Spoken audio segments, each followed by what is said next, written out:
ताकत के मामले में इंडियन नेवी दुनिया में 6ठे नंबर पर है और पाकिस्तान की नेवी 27वें नंबर पर है बॉस। हम 6th रैंक्ड हैं, तुम 27वें हो, कोई मुकाबला नहीं है हमारा आपका। इंडियन नेवी की फ्लीट स्ट्रेंथ 293 की है, पाकिस्तान की फ्लीट स्ट्रेंथ मात्र 121। हमारे आधे भी नहीं हो भाई, तुम कहां से लड़ोगे हमसे। भारत के पास 2 एयरक्राफ्ट कैरियर हैं, पाकिस्तान के पास एक भी एयरक्राफ्ट कैरियर नहीं है। इसलिए एयरफोर्स से कह रहा है कि भाई फोन करेंगे तो टाइम पे आ जाना, क्योंकि इंडिया वाले तो अपने जहाज से ही उड़ा देंगे राफेल को। ये कहां से लाएगा। भारत के पास 3 न्यूक्लियर सबमरीन्स हैं जो अंदर ही अंदर न्यूक्लियर बम फोड़ सकती हैं, पाकिस्तान के पास एक भी नहीं है। भारत के पास 13 डिस्ट्रॉयर्स हैं, पाकिस्तान के पास एक भी नहीं है डिस्ट्रॉयर। भारतीय नौसेना के बेड़े में 18 अत्याधुनिक पनडुब्बियां हैं, जबकि पाकिस्तानी नेवी के पास सिर्फ 8 पनडुब्बी है। यानी अगर भारतीय नेवी चाहे, जब चाहे, पाकिस्तान को उसी के आसपास के इलाके में पानी में डुबा डुबा के मारेगी। यह है पाकिस्तान की हालत और भारत की ताकत। इस वक्त की एक और बड़ी खबर, बहुत बड़ी खबरें आती जा रही, मैं क्या करूं, बतानी पड़ेंगी आपको सारी बड़ी खबरें। भारत के एक्शन से पहले पाकिस्तान की नेवी की पोल खुल गई है। पाकिस्तान की 5 में से 3 पनडुब्बी खराब है। कराची की सैटेलाइट इमेज में इस बात का खुलासा हुआ है। 3 पनडुब्बियों की मरम्मत में जुटा हुआ है पाकिस्तान। पाकिस्तान की सिर्फ 2 पनडुब्बियां ही ऑपरेशनल हैं। आप सोचिए क्या हालत है पाकिस्तान की। वैसे ही वो भारत की नेवी के सामने टिक नहीं सकता, उसके पास जो 5 पनडुब्बी है उसमें से 3 का रिपेयर काम चल रहा भाई। वो पेचकस लेके तो नहीं बैठ गए कि देखें जरा वहां चलेगा कि नहीं चलेगा।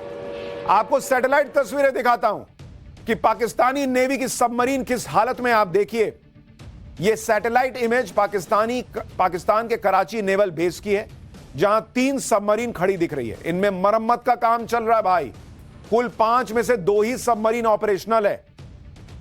तो देश भी मरियल, इनके हथियार भी मरियल। भाई ऐसा कौन सा देश होता है, भारत ठोकने वाला है, वो वहां जो है स्क्रू कस रहा है कि जल्दी करो लेके निकलना है। भारत की नेवी की ताकत पाकिस्तान पहले भी देख चुका है। तब इंडियन नेवी ने पाकिस्तान की ऐसी हालत कर दी थी कि कराची पोर्ट 7 दिन तक जलता रहा था। यह बात 1971 के जंग की है। 3 दिसंबर को पाकिस्तान की एयरफोर्स ने भारत पर हवाई हमला कर दिया था। 4 दिसंबर की रात को इंडियन नेवी ने कराची पोर्ट को तबाह करने के लिए ऑपरेशन ट्राइडेंट चला दिया था। इसके तहत 4 दिसंबर को 3 मिसाइल बोट्स निपात, निर्घट और वीर कराची के लिए रवाना हुई। उनको 2 फ्रिगेट INS किल्टन और कछाल टो करके ले जा रहे थे। हमले के लिए रात का वक्त चुना गया, लेकिन इंडियन नेवी के इस प्लान में एक अड़चन आ गई। पाकिस्तानी नौसेना का पोत PNS खैबर कराची से दक्षिण पश्चिम में गश्त लगा रहा था। यह वही पोत था जिसने 1965 के युद्ध के दौरान भारत के द्वारका में नौसेना के ठिकाने पर हमला किया। लेकिन इस बार बदला लेने की बारी इंडियन नेवी की थी। INS निपात ने मिसाइल से हमला करके पाकिस्तानी नेवी के युद्धपोत को डुबा दिया। इसके बाद इंडियन नेवी का सामना पाकिस्तान के एक और जहाज से हुआ। इंडियन नेवी ने पाकिस्तान के कार्गो वीनस चैलेंजर को भी अपने हमले में बर्बाद कर दिया।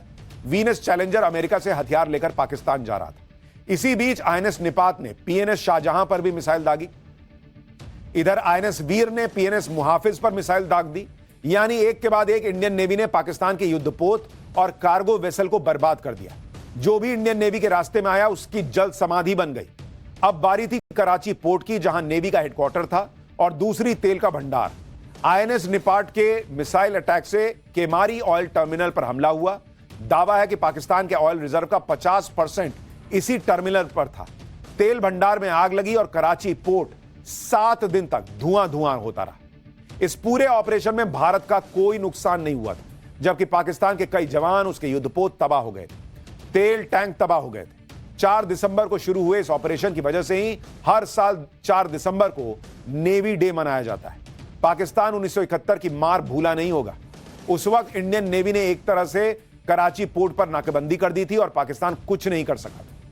तो पाकिस्तान को उसकी औकात समंदर में पता है, लेकिन क्या करें, पब्लिक को दिखाने के लिए कुछ तो करना है। इंडियन नेवी की ताकत आपने देखी, जिसके सामने पाकिस्तान ना 1971 में टिका था, ना अब टिक सकता है। अब आपको इंडियन एयरफोर्स की ताकत दिखाता हूं, जिसे देखकर आज पाकिस्तान की सांसें ऊपर नीचे हो रही होंगी। मुनीर कह रहा होगा कोई ठंडा पानी पिलाओ यार। आज भारतीय वायुसेना के लड़ाकू विमानों ने उत्तर प्रदेश के शाहजहांपुर में गंगा एक्सप्रेसवे पर अपनी ताकत दिखाई। एक्सप्रेसवे पर राफेल, जैगुआर, सुखोई जैसे फाइटर जेट्स ने टचडाउन किया। आप सोचिए कि भारत युद्ध की तैयारियों में कितना आगे है कि जरूरत पड़ने पर एक्सप्रेसवे पर भी लड़ाकू विमानों की लैंडिंग हो सकती है, टेक ऑफ हो सकता है। ये आज उसने फिर से दिखा दिया। यानी इमरजेंसी में एक्सप्रेसवे पर एयरफोर्स के लिए एयर स्ट्रिप का काम हो जाएगा। गंगा एक्सप्रेसवे पर सबकी नजरें टिकी हुई थी, राफेल लड़ाकू विमान पर, जो भारत का सबसे खतरनाक और हाई एंड टेक्नोलॉजी वाला फाइटर जेट। गंगा एक्सप्रेसवे पर जैसे ही राफेल फाइटर जेट की गर्जना सुनाई पड़ी, सभी की आंखें आसमान की तरफ उठी। हवा को तेजी से चीरता हुआ राफेल, ये देखिए राफेल सेकंड भर के लिए एक्सप्रेसवे के बिल्कुल पास आया और फिर पलक झपकते आसमान में वापस चला गया। राफेल से पाकिस्तान कांप रहा है, क्योंकि राफेल 2222 किलोमीटर प्रति घंटे की रफ्तार से उड़ता है। राफेल की स्ट्राइक रेंज 3700 किलोमीटर है। कॉम्बैट रेडियस 1000 किलोमीटर का है। राफेल में 30 mm ऑटो कैनन गन लगी होती है। मेटियोर और स्कैल्प जैसी घातक मिसाइलें हैं। मेटियोर मिसाइल 300 किलोमीटर तक हमला कर सकती है, यानी भारत की सीमा में रहते हुए यही मेटियोर मिसाइल पाकिस्तान में घुसकर ठोक सकती है। गंगा एक्सप्रेसवे पर जैगुआर फाइटर जेट ने भी अपनी ताकत दिखाई। यह है जैगुआर। अभी आपने इसके पहले राफेल देखा था। जैगुआर फाइटर जेट जमीनी हमले के लिए सबसे सटीक माना जाता है। इसके साथ ही Jaguar jet anti ship mission में भी सक्षम है। जैगुआर लड़ाकू विमानों की ताकत दुनिया पहले देख चुकी है। इसकी खासियत आप सुनेंगे तो दिल जो है ना वो गर्व से भर जाएगा। इसकी मैक्सिमम स्पीड ऑलमोस्ट 1700 किलोमीटर प्रति घंटा है। इसका कॉम्बैट रेडियस 908 किलोमीटर, एक बार में 3524 किलोमीटर तक उड़ सकता है। अब आप सोचिए कि इधर भारत अपने फाइटर जेट्स एक्सप्रेस वे पर उतार रहा है, उधर पाकिस्तान को होश ही नहीं है कि आगे होगा क्या। गंगा एक्सप्रेस वे पर भारत के सबसे खतरनाक फाइटर जेट्स में से एक सुखोई ने भी टचडाउन किया। टचडाउन का मतलब होता है कि फाइटर जेट रनवे को तेज रफ्तार से टच करता हुआ फिर वापस आसमान में चला जाता है। यह सब सेकंड्स के अंदर हो जाता है और इससे फाइटर जेट की टेक ऑफ और लैंडिंग कैपेबिलिटी के बारे में पता चल जाता है। सुखोई के बारे में दुनिया पहले से जान रही है कि कितना खतरनाक फाइटर जेट है। आप इसकी ताकत देख के ही लगता है यार क्या जबरदस्त है राफेल। खैर, सुखोई की बात बताता हूं। सुखोई की मैक्सिमम स्पीड 2120 किलोमीटर प्रति घंटा। इसका कॉम्बैट रेंज 3000 किलोमीटर। इसकी रेंज 8000 किलोमीटर तक बढ़ सकती है। ब्रह्मोस मिसाइल से लैस है। न्यूक्लियर अटैक करने में सक्षम है हमारा सुखोई। लेकिन जो तस्वीरें हैं बॉस, आप सोचिए एक बार, ये राफेल को देखिए जरा, इनकी गर्जना सुनाइए एक बार जब वहां पर आवाज आई है उसकी।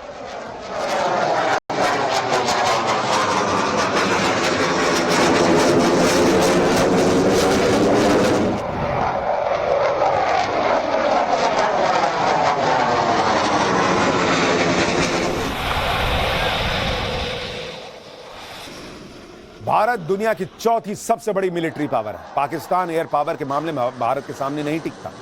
आप देखिए कि भारत के पास कुल 2229 एयरक्राफ्ट है, पाकिस्तान के पास मात्र 1399।